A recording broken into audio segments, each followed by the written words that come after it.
আরেকটা জিনিস মনে রাখতে হবে যে কেউ কারো রিজিকে ভাগ বসায় না, কেউ না।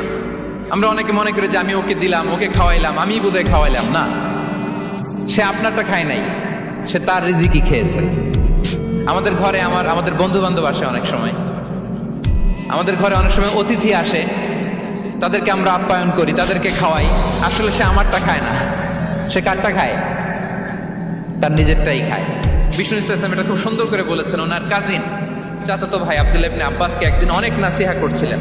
করতে করতে এক পর্যায়ে তিনি বললেন, ওয়া আলাম, ইবনে আব্বাসকে বলছেন, ওয়া আলাম আন্না মা আসাবাকা লাম ইয়াকুন লিইখতিআক ওয়া মা আখতাআকা লাম ইয়াকুন লিইউসিবাক।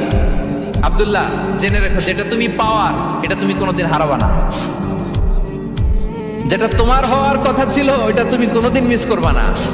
আর যেটা তুমি পাওয়ার কথা না, গোটা বিশ্বের সব শক্তিকে হাতের মুঠোয় আনলেও সেটার দেখা তুমি পাবে না, পাবে না। ওয়ালাম আন্নামা আসাবাকা লাম ইয়াকুন লিইখতিআক ওয়া মা আখতাআকা লাম ইয়াকুন লিইউসিবাক রুফিআতিল আকলাম ওয়া জাফফাতিস সুহুফ। আব্দুল্লাহ, রিজিক নিয়ে চিন্তিত হয়ো না, রিজিক নিয়ে পেরেশান হয়ো না। প্লে ইউর রোল, রিজিক ইজ ফিক্সড। যেটা তুমি পাওয়ার তুমিই পাবা, যেটা তুমি পাওয়ার কথা না, চেষ্টা করেও সেটা তোমার কাছে আসবে না।